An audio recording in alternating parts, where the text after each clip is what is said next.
Are you struggling with standardizing Microsoft 365 tenant configurations and keeping them the way you configured them? With Simian Cloud, you can template your ideal tenant configurations and deploy them with a click. Auto-deploy configurations for new clients, receive alerts on tenant drifts, and save your team endless hours of manual configurations. So why work for your tenant when it can work for you? Find out more at atmsp.link/CoreView. So we've been dog sitting this dog. Welcome back, by the way. We've been dog sitting this dog. We took it on. One of Michelle's coworkers had to go back to Japan for work purposes, and she was away. She's been away for 3 weeks. And in the middle of that, we took our vacation, right? So we were watching this dog, and this dog is not trained. And we did not know this when Michelle agreed to watch this dog, which has been a major bit of contention. This dog has peed and pooped on everything.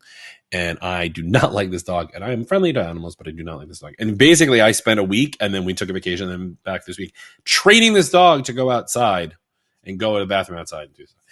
Yesterday, Michelle was out. She had a work dinner. I was with this mutt the entire time, and totally fine all day. And then right before I went to bed, I went up and I went into the bathroom, and I had to keep him with me because I knew if I let him go, the second I walk into the bathroom, he just pees in the bathroom. I'm like, dude, you couldn't have waited 2 minutes for me to take you outside. I don't. If you're gonna ask someone to watch your pet for them, let them know that that your pet is not trained and that you are a loser. He howls, which doesn't make any sense because he doesn't have any howl in him. He's like a floof. He's like a doodle mix. They don't howl, but yeah, he howls. Luckily Sunday is the last day. What did Bob Burger say? Be kind to your animals, spade or neuter your pets, but also tell your friends that if you're going to watch their animal, whether or not you haven't trained your animal. Near.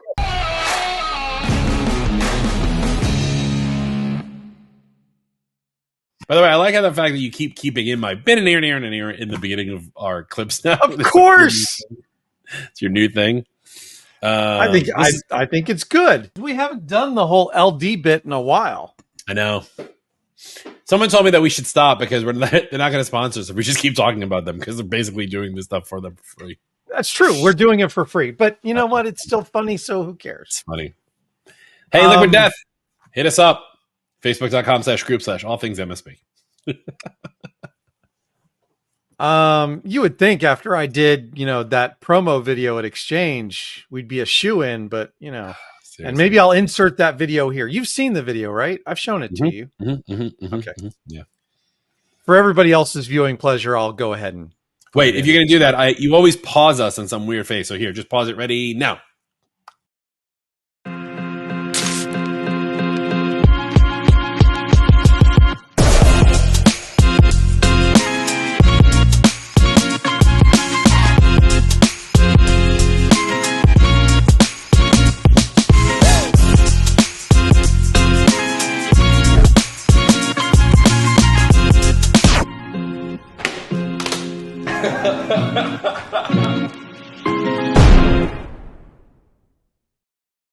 What's up, everybody? Welcome to the All Things MSP podcast. My name is Justin Escar. With me always is my good friend and podcast producer extraordinaire, Mr. Eric Anthony, who has been upping his podcast producing practices by pausing.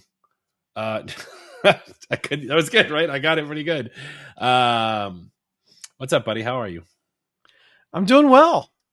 Busy week. Lots of podcast producing possibilities in the perspective places. No, that was good. If you like alliteration, keep listening. It's our first week. We've been on vacation, but we did queue up some episodes, and Eric got those out, so we hope everybody enjoyed. But look, we're back, and we're recording today, and we're back live in person. Hi, look, we're real people. I want to talk about, real quick, before we get into our For the Group segment, which is a new segment we're coming out with, I want to talk about this hack thing. Well, not really a hack. This thing I showed you the other day, and I was like, did you see this? Yep. Because this is blowing my mind. Okay, so I don't have the article in front of me, and I probably should. Let me just find our conversations here. This is from CNN. Finance worker pays out $25 million after a video call with deep fake Chinese with a chief financial officer. So This was a employee at a company was on a Zoom with what he thought was the other employees, including the CFO of the company, but all of the other employees on the call were deep fake videos being rendered in real time, if I'm understanding this correctly. And this one employee paid out $25 million from this company to the, as CNN calls them, fraudsters. That is insane. This is how bad it's getting. And think about it this way. I mean, you still have to get the meeting on somebody's calendar, right? Mm-hmm. Mm-hmm. But it's just a new way of phishing, right? They send an invite from a, similar domain, same tactics that they use for phishing. Yeah. But now it's a calendar invite. So it's not an email. You may not scrutinize it the same way that you do an email, right? Yeah. Because who's going to suspect getting phished by a calendar invite, right? Unless real quick, everyone who's listening knows your Dell rep has tried this. I have not had to deal with my Dell rep in quite some time. I don't know. I've gotten this before. People send calendar invites, but yeah, you don't.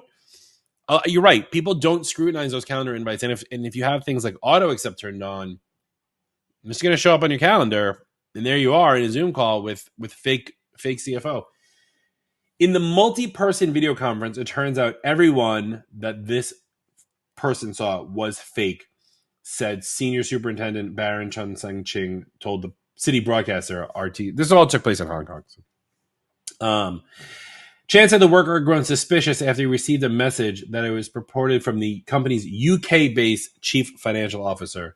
Initially, the worker suspected it was a phishing email as it talked out of the need for a secret transaction to be carried out. However, the worker put aside his early doubts after the video call because the other people in attendance looked and sounded just like as his colleagues he recognized. So this person had a gut tell him what to do, and in a very much high fidelity way, his gut had shit for brains. Well, yeah. I mean, it's a scaling up of what the threat actors are doing in order to get at our pocketbooks. It's crazy. If you have a crazy story like this, please tell us. Hit us up at facebook.com/groups/all things MSP. All right, to jump in today's episode. Speaking of the Facebook group, Eric and I have decided we're going to do a new little bit because we're going to try this out. If it works, it works. If it doesn't, we're going to keep doing it anyway. Called From the Group.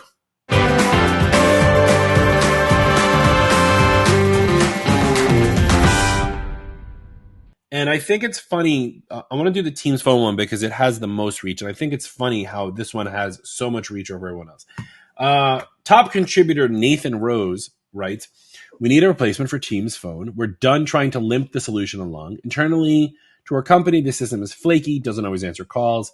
Having a few customers on it, all we get is complaints about dropped calls, call routing issues, one-way audio, the list goes on. This is not a solution that is working for us or our customers.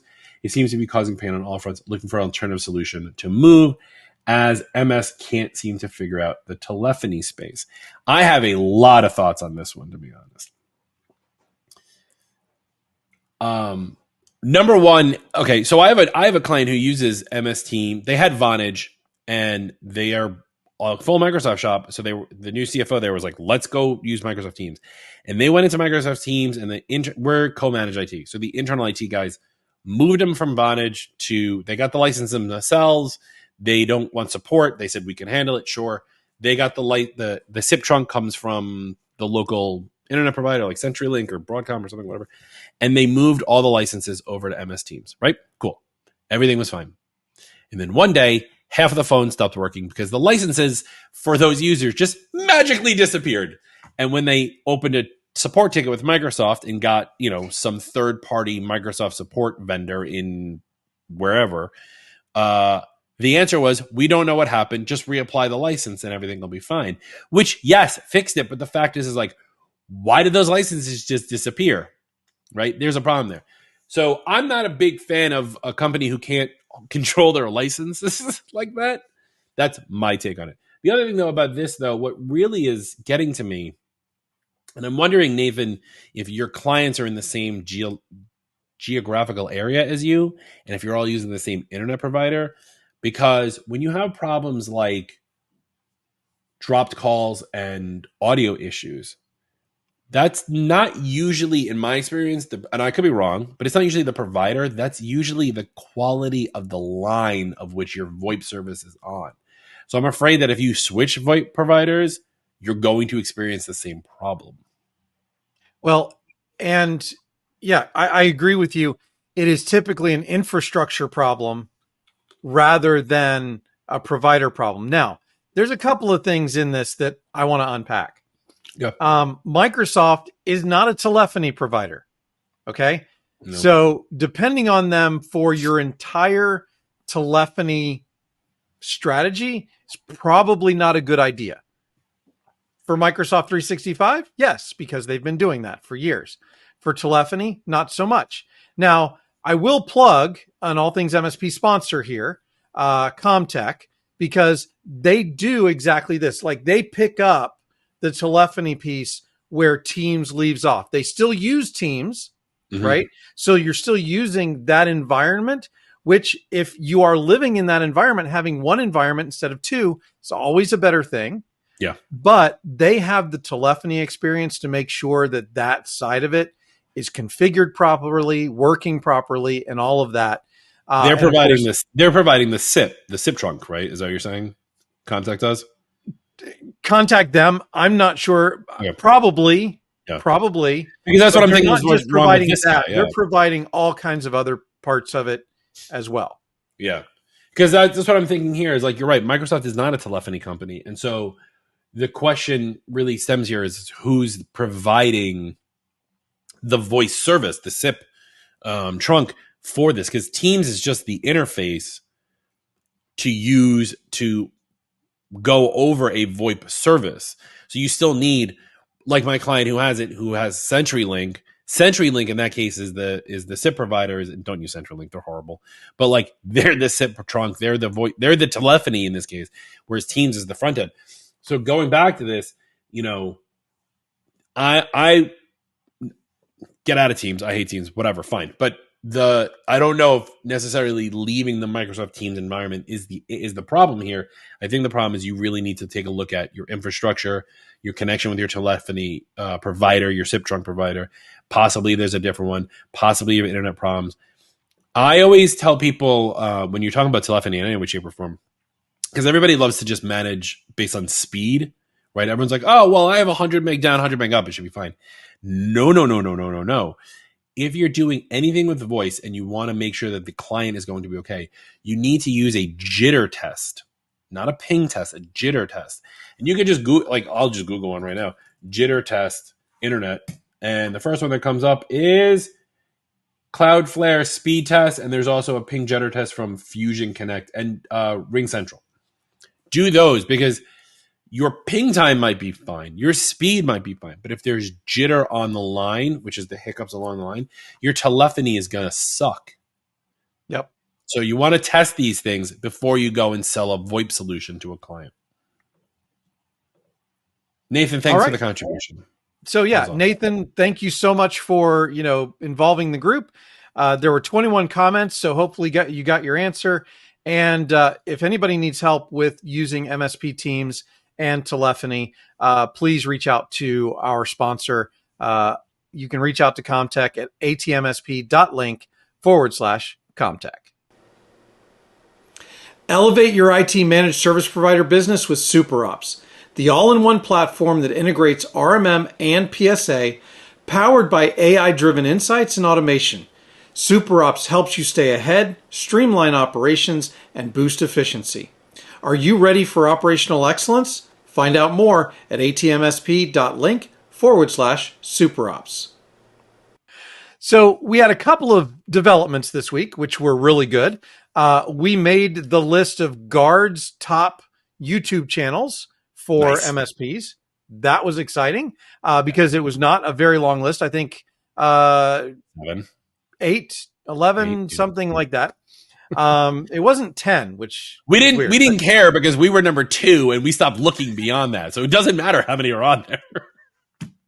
Yes, but in the spirit In the of, spirit, this yes. being a And we have a lot of community. friends on there, so congratulations to everyone who made that list. Yes, exactly. And check all of them out. And then Jay McBain from Canalys released his top 121 channel podcasts for, this year.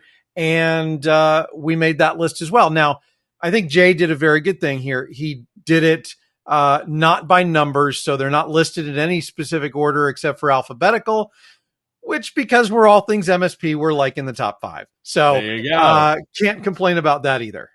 Thank you very much, Jay. I really was waiting for you to be like the top 121, and we made 122 because that would fit our MO a little bit better.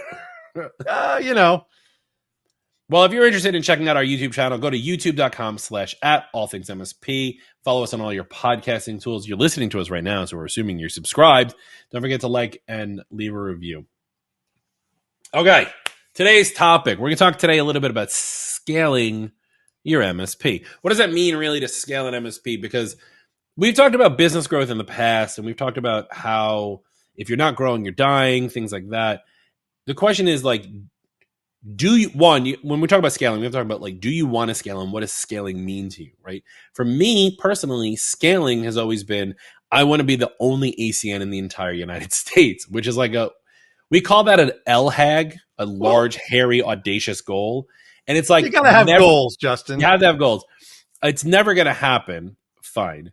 But, with the pandemic and everything else, we've made pretty far, and we've scaled our company through a couple different models, and we'll get into it. But I want you to take the listener, to take like a 2-second break here and say like, what does it mean to me to scale? Is it a matter of getting more employees? Do I want more locations? Do I just want more money? What does that mean for me in terms of scaling? Because not everybody wants to scale, and that's okay. A lot of people are comfortable in the sandbox they're in, stay there. But even with that, they still want a little bit more. They want more clients, or they want more money. And that technically is scaling. They just don't think about it in the same light, because a lot of people think scaling just means I need to add 100 more employees to my payroll, which is not true.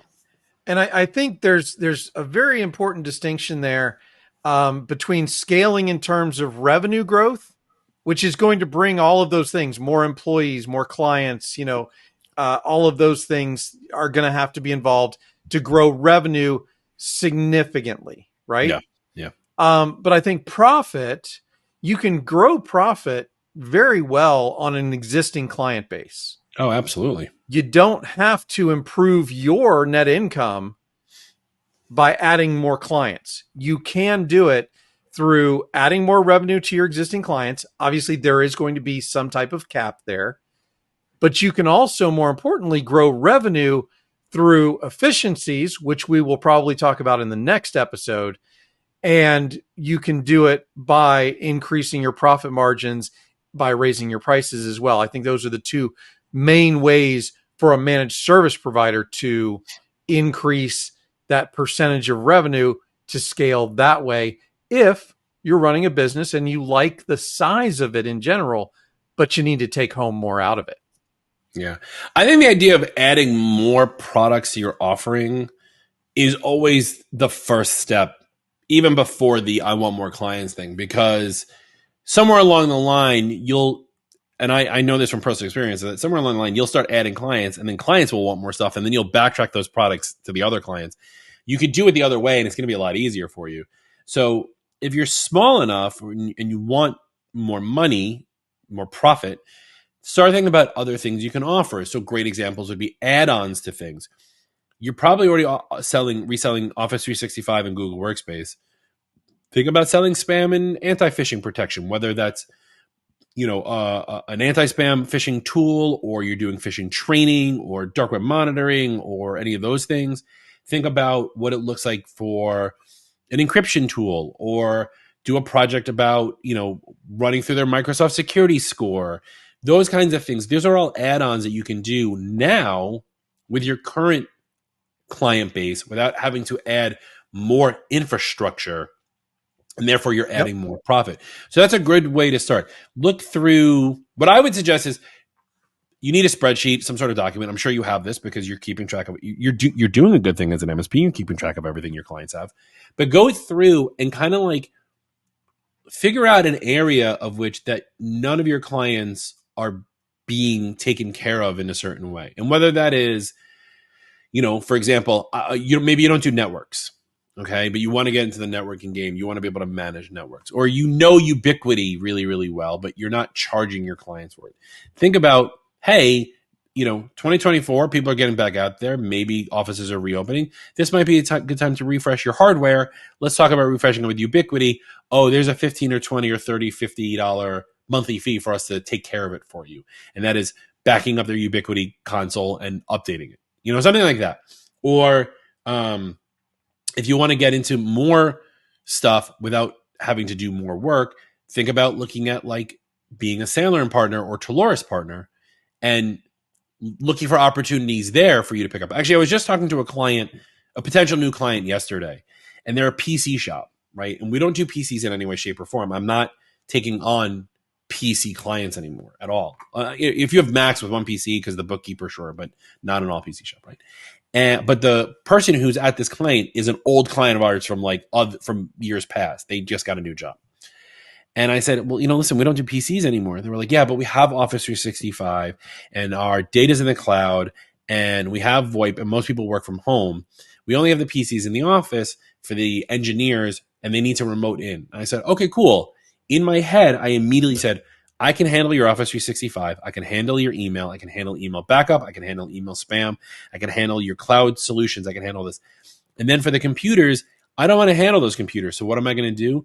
I know, because I'm a Toloris partner, that we can get, what do they call it? Virtualized desktops. Not virtualized desktop. Desktop as a service. Sorry. Desktop as a service through many companies. One of them happens to be Sprint.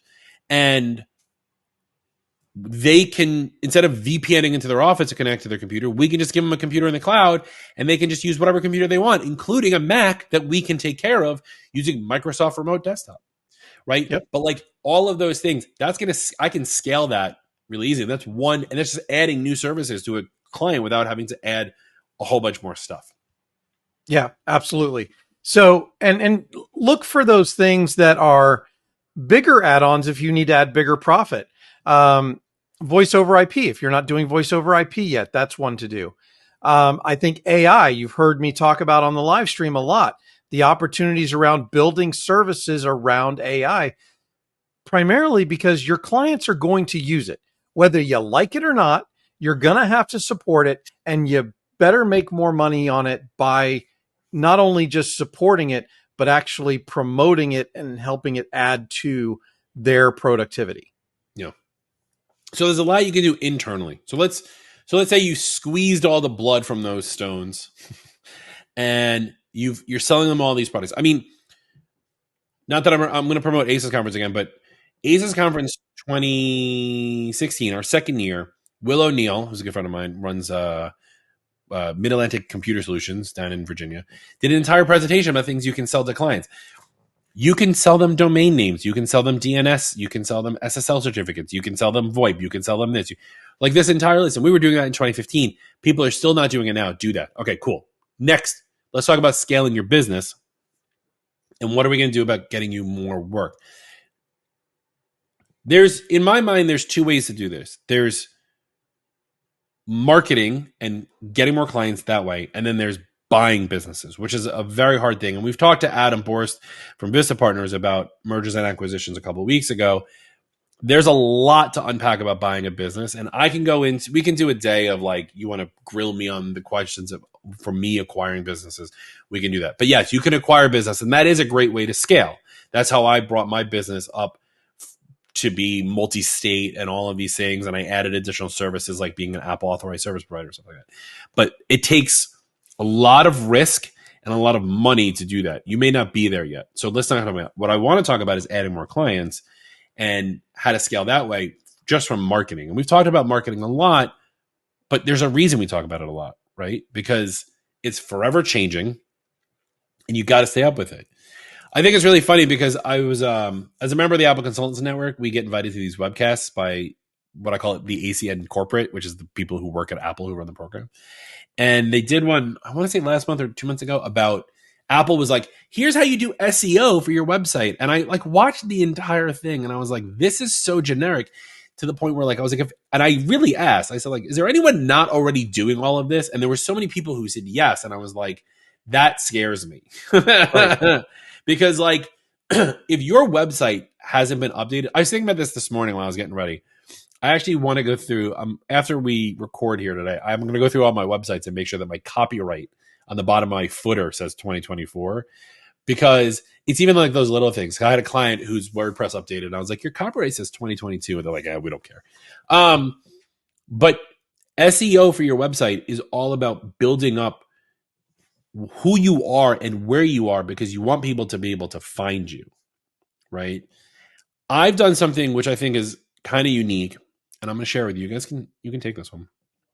Is our website is a CMS, and I actually created landing pages with the zip codes I think people are going to search for when they're in a Google search.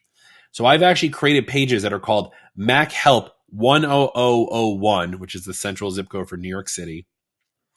And the page says like, you've landed on this great page. We're here to help.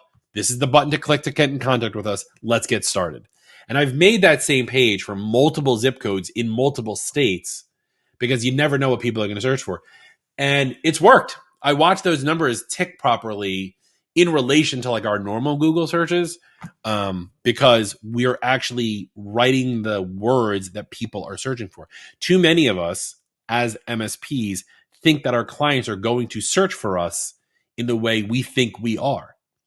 No one's searching MSP. No one's searching managed service provider in New York City. They don't know what it is. It's an industry term. But if you write, I need help with my Mac in New York City, you will I'm going to do that real quick, but I don't, if I don't show up, but like that's the idea. Not Google. You better show up. I need help with my Mac in New York City. And while you're doing that, you talked about M&A being one way to grow. And really what we're talking about here is we're talking about growing customer base. Because obviously the larger your customer base, whether you grow it through sales and marketing or whether you grow it through M&A, you are, growing that revenue. But also remember that growing revenue doesn't necessarily translate to profits. So you need to be very careful and make sure that your profits are going to cover the acquisition or the sales and marketing, which is what I wanted to talk about just a little bit here. Is you have to have money to do this, whether you're going to buy somebody else or whether you're going to really do a push on sales and marketing.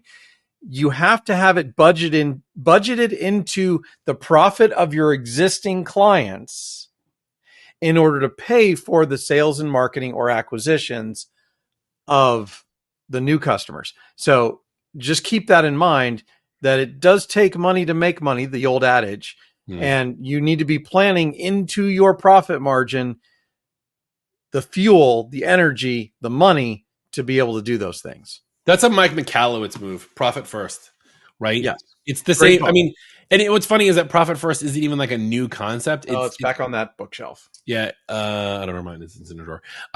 It's not even a new concept. It's like our parents used to do that when they would get their paychecks in cash and they would put one in an envelope and one in an envelope and one in an envelope. That's all it really is, right? If you are thinking about doing something like this, take 1% of your monthly income, monthly revenue, and put it in a bank account called profit. And then from there, that's going to be the money you spend on sales, marketing, or acquisitions or things like that. This way, it's not coming out, and you build it up over time, right? Like 1% doesn't seem like a whole lot, but if you can pull in $100,000 a month, which isn't terribly hard to do depending on your scale, you're able to, or let's make it even easier. Let's say $50,000 a month, right? 1% of that is what, $500? So you put $500 away. At the end of the year, you got $6,000 that you could spend on marketing for the following year to make that 50,000 now 100,000, and you build it up that way. I'm being really like aloof about it in like these big grandiose numbers, but like it works at any scale, right? So I don't know if you're trying to delay.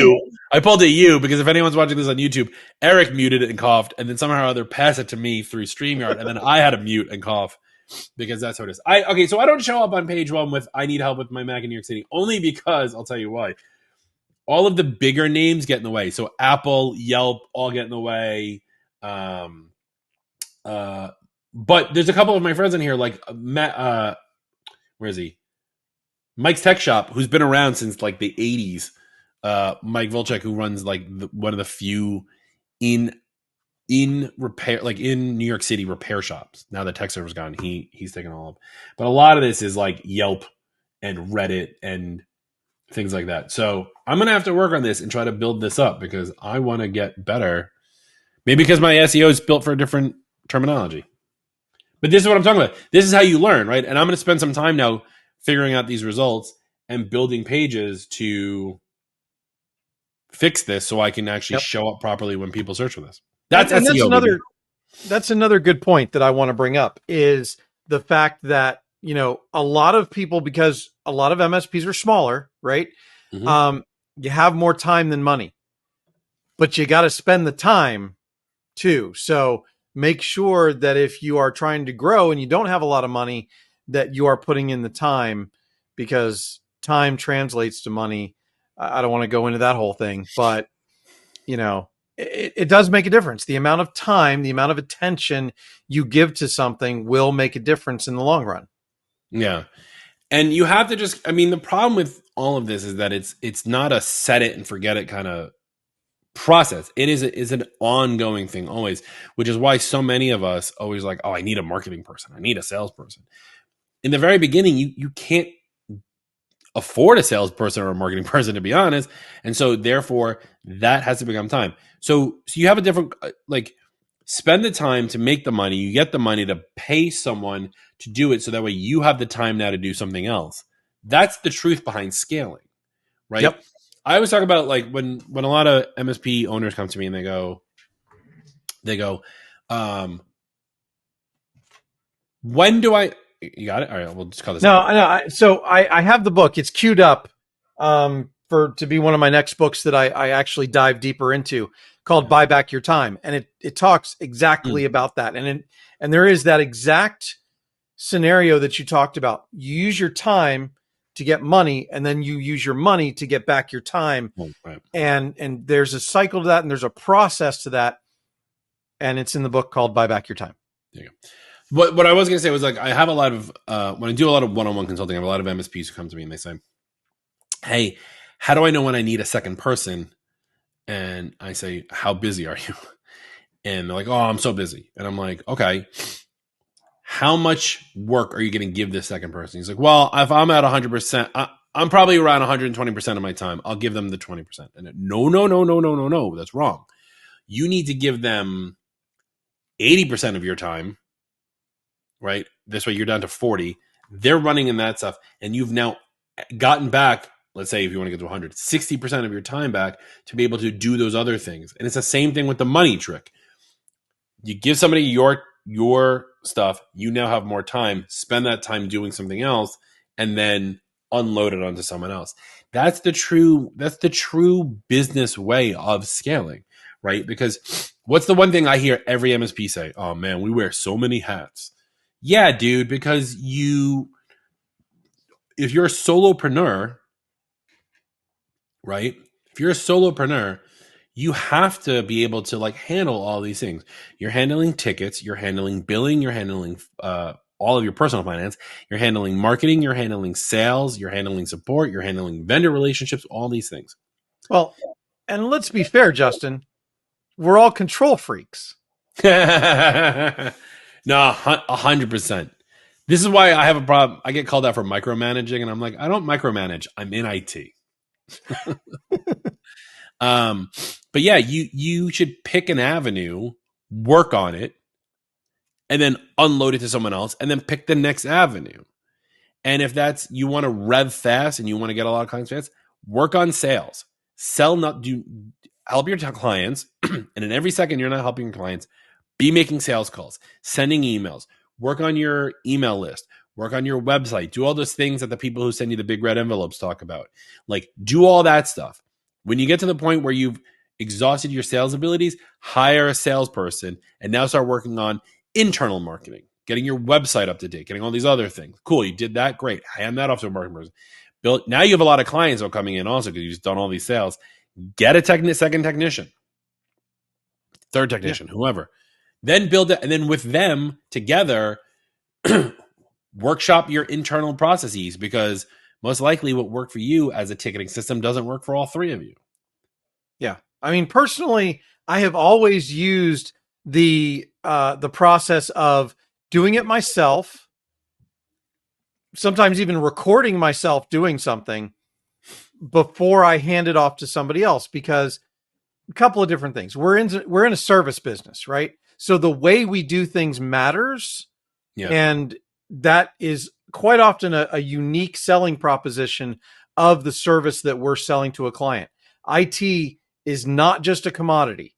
Don't swallow that blue pill. Okay. Make sure that the way you're doing it and the way that has made you successful is the way that's being duplicated when you hand that off to somebody else. Because especially if it's a customer facing person, the way you did it is why your clients came to you and why they stay with you. And you want to make sure that they're doing it the same way. Yeah. You want to keep them happy. If you're big on white glove, you need to explain in detail to your staff. And this is true whether it's staff or even like a virtual assistant. We've talked about this before also, and everyone who's talked about virtual assistants says the same thing, right? Give the virtual assistant a job, record yourself doing it, give it to them, and then have them record themselves doing it and writing a document so that way the next virtual assistant can handle it. But like, correct. That's just that is that reiterative process that everyone has to go through. And that's true for all of your things, whether it's sales, marketing, getting new clients, or whoever. So there's a lot of different avenues here in terms of how to scale. It comes down to what you feel most comfortable with right now, what your short and long-term goals are, and how you're going to accomplish that is going to be determined by what those goals are going to be.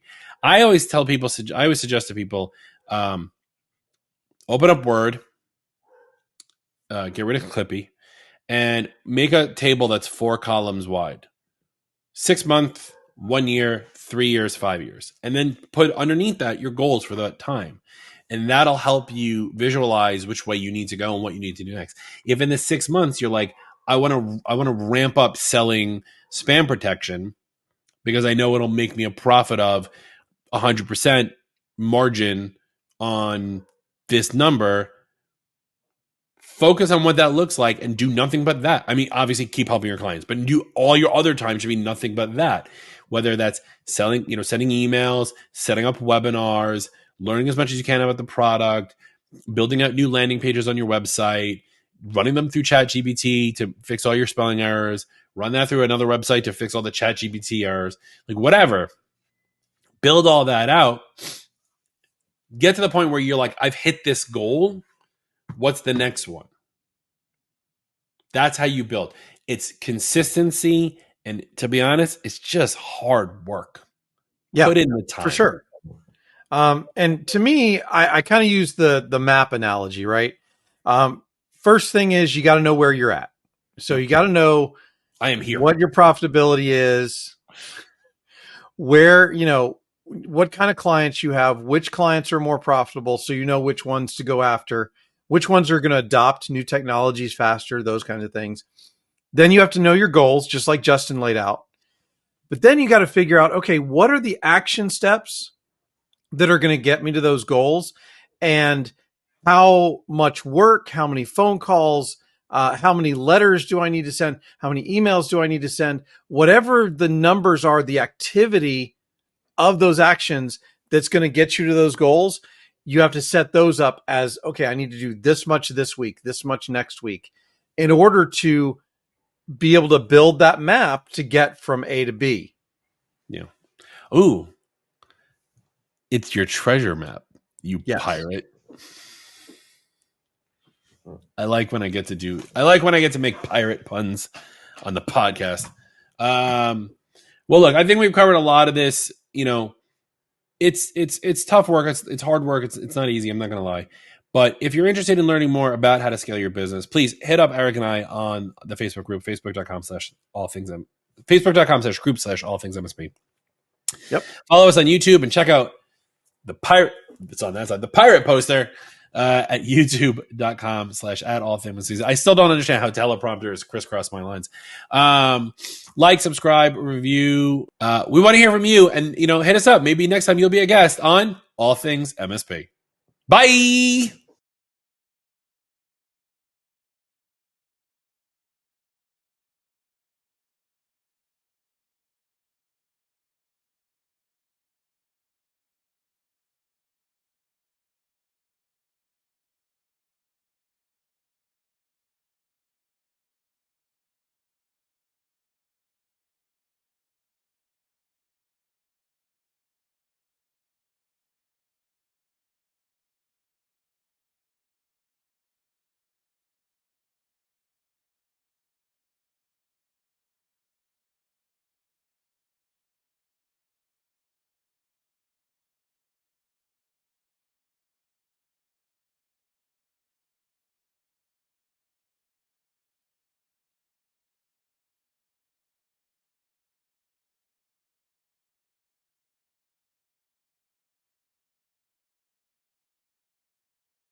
Thanks for listening, and don't forget to subscribe to us on your favorite podcast platform.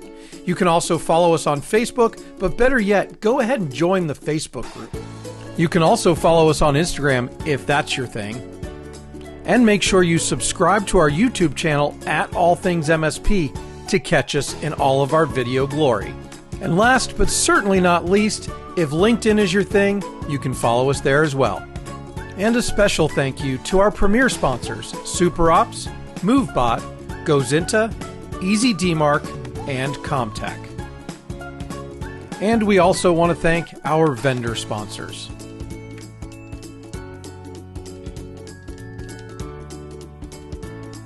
The All Things MSP podcast is a BizPow LLC production.